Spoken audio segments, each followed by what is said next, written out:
9ാം ക്ലാസ്സിലെ കേരള പാഠാവലി ടെക്സ്റ്റ് ബുക്കിലെ പാഠഭാഗം പാത്തുമ്മയുടെ ആട് ഒരു സത്യമായ കഥ.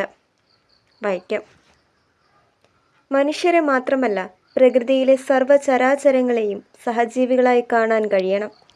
അവർക്കിടയിൽ അവരിലൊരാളായി ജീവിക്കാൻ കഴിയണം, പ്രശാന്തമായ മനസ്സോടെ. പാത്തുമ്മയുടെ ആട് ഒരു സത്യമായ കഥ. പാത്തുമ്മയുടെ ആട് ചുമ്മാ ഒരു കഥയല്ല. അതിലെ കഥാപാത്രങ്ങളെല്ലാം ഈശ്വരാനുഗ്രഹത്താൽ ഇപ്പോഴും ജീവിച്ചിരിക്കുന്നു. ഇത് എൻ്റെ വീട്ടിലെ സത്യമായ കഥയാണെന്നോർക്കണം. ഇത് ബഷീറിൻ്റെ വീട്ടിലെ സത്യമായ കഥയാണ്. വീട്ടിലെ താമസക്കാർ ആരൊക്കെയാണെന്ന് ആദ്യ ഭാഗത്ത് പറയുന്നുണ്ട്. വെറുതെ പറയുന്നു എന്ന് മാത്രം, വിവരണമില്ല. ഒരു ഖണ്ഡിക അവരുടെ ലിസ്റ്റ് കൊണ്ട് നിറഞ്ഞിരിക്കുന്നു. അത് വായിക്കാൻ ബഷീറിനെ നേരിട്ടറിയാവുന്നവർക്ക് താല്പര്യം തോന്നിയേക്കാം. കഥാകൃത്തായ ബഷീറിൻ്റെ വീടും സാഹചര്യവും എന്താണെന്നറിയാൻ കൗതുകമുള്ളവർക്കും താല്പര്യം തോന്നാവുന്നതാണ്. ഈ രണ്ട് വിഭാഗങ്ങളിലും പെടുന്നവർ ചുരുക്കമാണ്. പക്ഷേ പാത്തുമ്മയുടെ ആട് വായിച്ചു രസിച്ചവർ നിരവധിയാണ്. വിരസമായി തീരാവുന്ന വസ്തുതകൾ പോലും ബഷീറിൻ്റെ അനുഗ്രഹീതമായ തൂലികയുടെ സ്പർശത്താൽ എങ്ങനെയോ രസപ്രദമായി തീരുന്നു. പ്രാരംഭത്തിൽ വീട് വിവരിക്കുന്നത് ഒരു വാക്യം കൊണ്ടാണ്. ഓലമേന, ഒരു ചെറിയ 2 മുറികളും ഒരു അടുക്കളയും 2 വരാന്തകളുമുള്ള കെട്ടിടമാണ് എൻ്റെ വീട്. ഇതിലധികം ആവശ്യമില്ല. ആ വീട് നമുക്ക് നേരെ കാണാം. ഒരു ഊരു ചുറ്റലിനു ശേഷം പ്രശാന്തി തേടിയാണ് ബഷീർ ഇവിടെ എത്തിയിരിക്കുന്നത്. അവിടെ എന്ത് ശാന്തതയാണ് കിട്ടുക. 2 സഹോദരന്മാരും അവരുടെ കുടുംബങ്ങളും, ഒരു സഹോദരിയും ഭർത്താവും മക്കളും ഏറ്റവും ഇളയ സഹോദരനും. ഇത്രയും അംഗങ്ങളാണ് ആ വീട്ടിലുള്ളത്. മനുഷ്യകുലത്തിൽപ്പെടാത്തവരും അവിടെ അംഗങ്ങളായുണ്ട്. എവിടെന്നോ വന്ന് കുടിയേറി ഉമ്മായുടെ അഭയാർത്ഥികളാണ് പാർക്കുന്ന കുറേ പൂച്ചകൾ. അവരെ പേടിച്ച് മച്ചുംപുറത്ത് സദാ ഓടി നടക്കുന്ന കാക്കത്തൊള്ളായിരം എലികൾ. പുറത്തിരുന്ന് കരഞ്ഞ് ബഹളം കൂട്ടുന്ന ഏറെ കാക്കകൾ. ഇതിനെല്ലാറ്റിനും പുറമെ എൻ്റെ ഉമ്മായുടെ സ്വന്തം വകയും വീട് ഭരിക്കുന്നവരുമായ 10-100 കോഴികൾ, അവരുടെ എണ്ണമില്ലാത്ത കുഞ്ഞുങ്ങൾ. ഇവരെ റാഞ്ചിക്കൊണ്ടുപോയി തിന്നു ജീവിക്കുന്ന എറിയനും പരുന്തും വൃക്ഷങ്ങളിൽ. ചന്ത കൂടിയ ബഹളമാണ് അവിടെ എപ്പോഴും. ഈ ബഹളത്തിൻ്റെ മധ്യത്തിൽ അതാ വരുന്നു ചുറുചുറുക്കുള്ള ഒരു ആട്, തവിട്ട് നിറമുള്ള ഒരു പെണ്ണാട്. ആരെയും കൂസാതെ വീട്ടിനുള്ളിൽ കടന്ന് അത് സർവ്വവിധമായ സ്വാതന്ത്ര്യവും കാണിക്കുന്നു.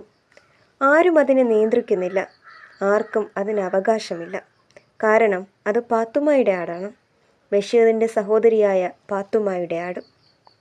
കുഞ്ഞുങ്ങളുടെ കരച്ചിൽ, പെണ്ണുങ്ങളുടെ വഴക്ക്, വർത്തമാനം, ഇവ എപ്പോഴും അന്തരീക്ഷത്തിൽ നിറഞ്ഞു നിൽക്കുന്നു. ബഹളങ്ങളുടെയും മേളങ്ങളുടെയും മധ്യത്തിലാണ് ബഷീർ വന്നിരിക്കുന്നത്, പ്രശാന്തത തേടി. ഇനിയും പലതുമുണ്ട് അനുഭവങ്ങൾ. സഹോദരിമാർ രഹസ്യമായി ബഷീറിനെ സമീപിക്കുന്നു. വലിയ ഇക്കാക്ക ഒരാൾക്ക് കമ്മൽ പണിയിച്ചു കൊടുക്കണം.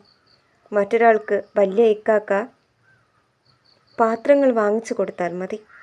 ഉമ്മായ്ക്കും ഇടയ്ക്കിടെ പറയാനുള്ളത് രൂപ വേണമെന്നാണ്. നീ എനിക്ക് കുറച്ച് രൂപ താ. അബൂബക്കർ, അബു ഒരു ചെറിയ കാര്യമേ പറയുന്നുള്ളൂ. വല്യക്കാക്ക, നമുക്ക് ഈ മുറ്റം കെട്ടിക്കണം.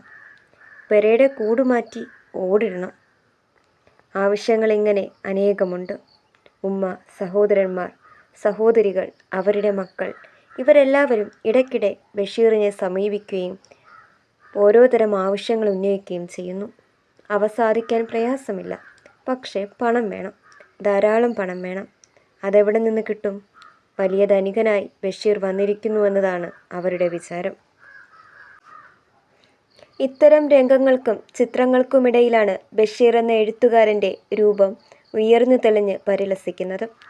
കുഞ്ഞുങ്ങളുടെ വഴക്കുകളിലും മുതിർന്നവരുടെ അഭ്യർത്ഥനകളിലും ആടിൻ്റെ വികൃതികളിലും പക്ഷികളുടെ ചലനങ്ങളിലും ചാമ്പയുടെ ചന്തത്തിലും മറ്റും വിനോദിച്ചുകൊണ്ട് ബഷീർ നേരിയൊരു മന്ദഹാസത്തോടുകൂടി ഒരു യോഗിയെപ്പോലെ വിലസുന്നത് നാം കാണുന്നു. ജീവജാലങ്ങളുടെ നാനാവിധമായ ചേഷ്ടകളും ഭാവവിശേഷങ്ങളും ലീലയായി ദർശിക്കുന്ന സ്രഷ്ടാവിനെ ബഷീർ ഇവിടെ അനുസ്മരിപ്പിക്കുന്നു. ചാമ്പയ്ക്ക പറിച്ചെടുക്കാൻ വരുന്ന പെൺകുട്ടികളെ ചിത്രീകരിക്കുന്നിടത്ത് ബഷീർ തന്നെ പരിഹസിക്കുകയും ചെയ്യുന്നു. എം ഗോവിന്ദൻ, സ്വന്തം ഭാര്യ ഡോക്ടർ പത്മാവതി, മകൾ ബാല, കെ.എ. കൊടുങ്ങല്ലൂർ തുടങ്ങിയവർ പോലും ഈ ലോകത്തിൽ കത്തിലൂടെ സ്ഥാനം പിടിക്കുന്നു. മുഖ്യ കഥാപാത്രമായ ആട് സർവത്തെയും അതിലംഘിച്ചുകൊണ്ട് ഈ ചിത്രത്തിൽ ഒരു പ്രതീകമായി വളർന്നു വരുന്നതായി നമുക്ക് അനുഭവപ്പെടുന്നു. ചെറിയൊരു കൃതിയാണെങ്കിലും, വസ്തുതകൾ നിരത്തിവെക്കുന്ന കൃതിയാണെങ്കിലും, ഇത് ഒരു പ്രത്യേക ലോകം നമ്മുടെ ആന്തരിക നേത്രങ്ങൾക്ക് മുന്നിൽ തുറന്നു കാട്ടുന്നു. മനുഷ്യരും പ്രകൃതിയും ജീവജാലങ്ങളുമെല്ലാം പരസ്പരം ദുരൂഹമാം വിധം ബന്ധപ്പെടുന്ന ഒരു ലോകം, അഖണ്ഡമായ ലോകമാണത്. ചെറിയ കാര്യങ്ങളിലൂടെ വലിയ ലോകത്തിൻ്റെ വിസ്മയങ്ങളിലേക്ക് വായനക്കാരെ നയിക്കുന്ന ഈ തമാശക്കഥയുടെ വൈശിഷ്ട്യം വിശദമാക്കാൻ പ്രത്യേക പഠനങ്ങൾ തന്നെ ഉണ്ടാകേണ്ടിയിരിക്കുന്നു. ബഷീറിൻ്റെ സർഗാത്മകതയിൽ നിന്ന് മലയാളത്തിന് ലഭിച്ച ഒരു രത്നമായി ഈ കൃതിയെ ഭാവി തലമുറ വാഴ്ത്തുമെന്നാണ് എൻ്റെ വിശ്വാസം. ജീവിത സാഹചര്യങ്ങൾ മാറിക്കൊണ്ടിരിക്കുമെന്ന് നമുക്കറിയാം. ഇപ്പോൾ തന്നെ മാറിയിരിക്കുന്നു. മനുഷ്യബന്ധങ്ങളുടെ സ്വഭാവവും മാറും. പ്രകൃതിയുമായി മനുഷ്യനുള്ള ബന്ധവും ഇല്ലാതായെന്ന് വരാം. അതെല്ലാം സംഭവിച്ചു കഴിഞ്ഞാലും ഈ ചെറിയ കൃതിയുടെ ഗഹനത സുഷിക്തരായ വായനക്കാരെ എന്നും വശീകരിച്ചു കൊണ്ടിരിക്കുമെന്ന കാര്യം തീർച്ചയാണ്. ബഷീർ, ഏകാന്തവീഥിയിലെ അവധൂതൻ. Professor M K Sanu.